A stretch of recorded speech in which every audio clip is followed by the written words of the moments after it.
voter avec qui sont Thomas nous me lutter bien vraiment. Avec qui sont ça pour le matoile. Le double scrutin du dimanche à 10 juillet 2022 a tenu ses promesses pour les observateurs internationaux établis dans la ville océane. Ils ont, en compagnie du préfet Alexandre Honoré Paca, fait le tour de quelques bureaux de vote dans la sous-préfecture de Tiambanzassi et à Pointe-Noire.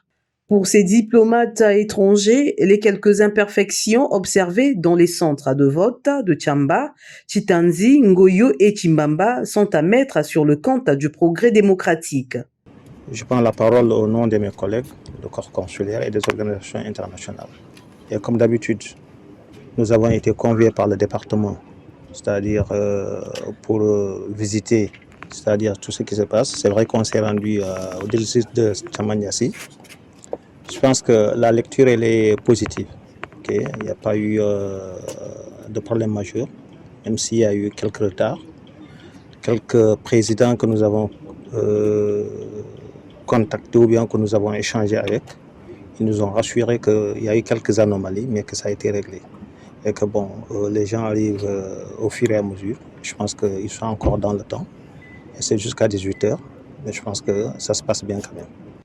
La tournée électorale s'est soldée par le vote du préfet de Pointe-Noire qui a rempli son devoir civique dans le centre de vote La NASA au quartier Côte-Matev où il a au terme exprimé son satisfecit.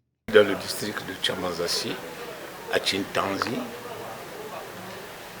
à Chiminzi et au CG de Tatiloutar, vraiment une population engagée, debout, devant les bureaux de vote. C'est déjà, et je viens de le constater également ici, dans la commune de Pointe-Noire, par la visite que je viens d'effectuer dans mon bureau de vote.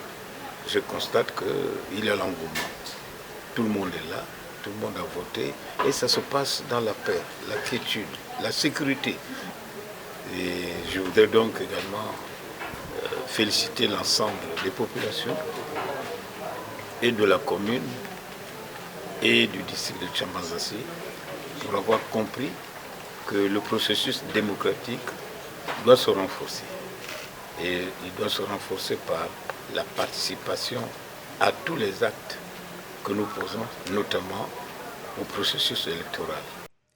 Comme partout sur l'ensemble du territoire national, c'est à 18h que les bureaux de vote de la capitale économique ont fermé leurs portes.